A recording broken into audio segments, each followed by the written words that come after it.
I was on the brink. I was defending the whole game. Magnus didn't talk to me for 7 years after that. He was bitter that I stopped him winning gold. I have to say, we were talking about Magnus being a very cute kid. You are too, David. Very cute. Thank you. Don't listen to them, David. You're still really cute. But let's get right into the game. In this video, I'm going over the infamous game between David Howell and Magnus Carlsen in the U12 World Cup. And it starts off with knight f3 by Magnus. Now I have knight c6 by David and c4, which is a really odd variation. Normally, if you're playing c4, you'll play it immediately, but it's just as good. Now we have e5 and knight to c3. After pawn forwards, we're pretty sure that we're going to fianchetto this bishop and defend this pawn like that. And this opening is called English opening reverse Sicilian 3 knights system. So we have d4 and pawn takes, knight takes, and now bishop attacking the knight. So we have 2 attackers, only 1 defender, so we have to do something, either defend it with something or trade it off. That's what Magnus decides to do, and we take back with this pawn, which I think is the right idea. Now we have g3 and knight to e7. Now just preparing to castle for both of them. We have bishop out on the diagonal, ready to castle, castles, and now rook to b8. Rook b8 is nice, it gets it on the open file. I don't know why he didn't play rook to e8 here, but we have queen to a4 now, and this is a threat immediately when you move it. So I think this probably would have been a better move. Now we have a6, so that does make sense. It's defended now, and he probably wanted to play e6 anyways.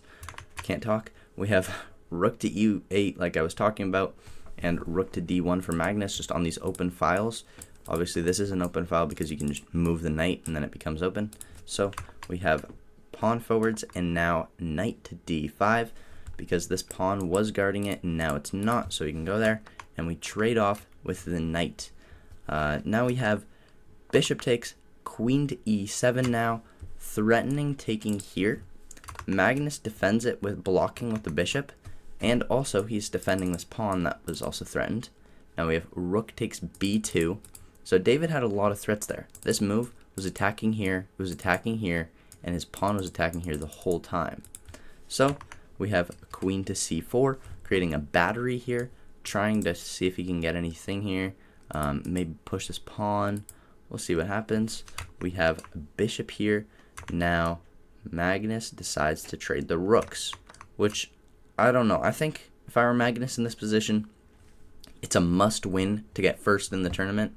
I would want to keep as much material on the board to be as complicated as possible. But this bishop is eyeing this rook, so you got to move it.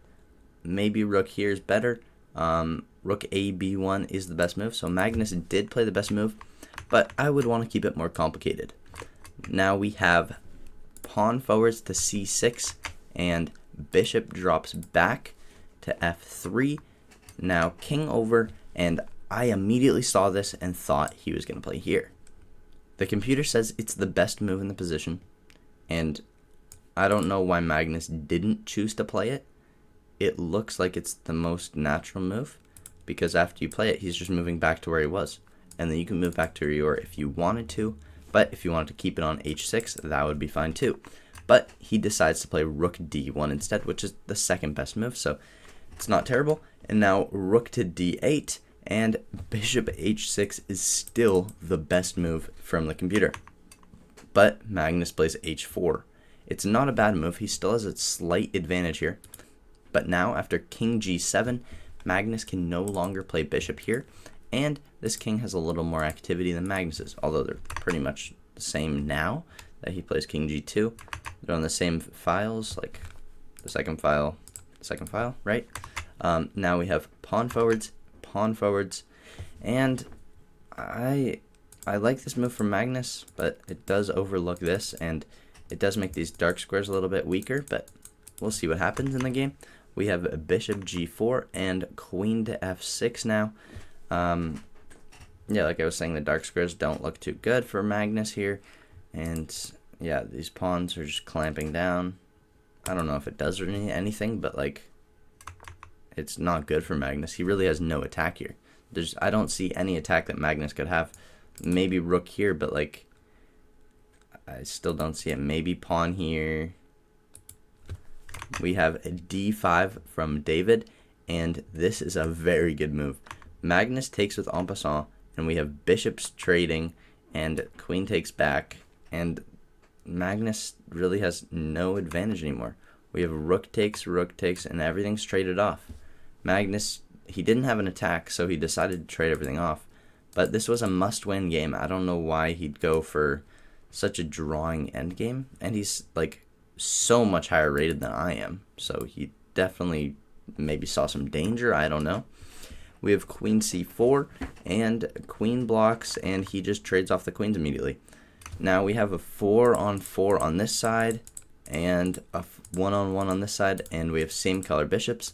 So there's a possibility for a win for Magnus. It is a little bit better for him, like 0.2 or something, but like David defends amazingly, and at the end of this game, it just ends up to be a draw. They just shuffle around until it's a draw. They don't even take anything, nothing, no sacrifices. When this bishop dropped here, we can't go here, I guess, because, yeah, bishop b2 check, and then we're pinning, so nothing Magnus could really do here. Thanks for watching. Please like, comment, subscribe, and I'll see you in the next video. Thank you.